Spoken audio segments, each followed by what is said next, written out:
Départ validé pour cette quatrième épreuve, le prix Aletheia avec une faute à l'extérieur du numéro 11 Gold Star. Quant à Carambar, le favori qui a fait quelques facéties avant le départ, eh bien, il est parti assez correctement sous la vigilance d'Alexandre Abrivard qui prend son temps pour le moment.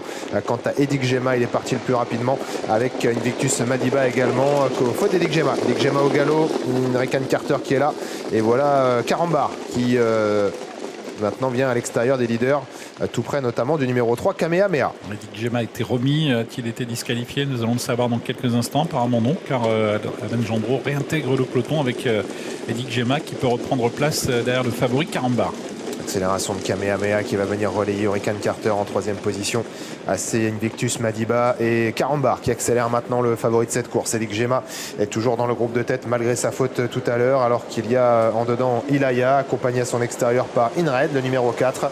Et puis plutôt dans la seconde moitié du peloton, le numéro 9 Kobayashi, la Sisis d'Airfray, ou encore le numéro 5 c'est Ed Scott, alors que l'on est au galop avec Hurricane Carter, le numéro 8. Hurricane Carter qui laisse place à Invictus Madiba qui gagne ainsi un rang à la corde pendant que le favori Carambar anime la course dans la descente. Un Carambar qui a l'avantage donc et qui est suivi par Kamehameha, Kazakh Rouge en deuxième position. Edik Gema qui est troisième au centre. On retrouve plus loin Invictus Madiba avec également Inred, le numéro 4. Quant à Kobayashi, patiente, c'est le numéro 9, Kazakh Rouge, toque jaune. Il est à mi-peloton, il patiente dans le sillage d'Inred.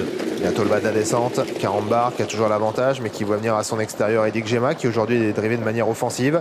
En troisième position c'est Kamehameha devant Invictus Madiba, ou encore ensuite un peu plus loin le numéro 4 Inred, avec ensuite c'est toujours Kobayashi qui patiente non loin des leaders dans le wagon 2, mais un wagon 2 qui ne progresse pas tellement. Alexandre Abrivard s'est immédiatement sorti du dos d'Edik Gema qui temporise, qui cherche un dos, qui va vouloir un relais, et donc Carambar qui va venir aux avant-postes alors qu'ils vont bientôt entamer la partie montante. Là, il a provoqué le relais, Alain Gendreau a provoqué le relais avec le favori Carambar qui va venir prendre l'avantage à nouveau. Carambar qui repasse en tête devant Edik Gema. On retrouve Inred qui se retrouve né au vent.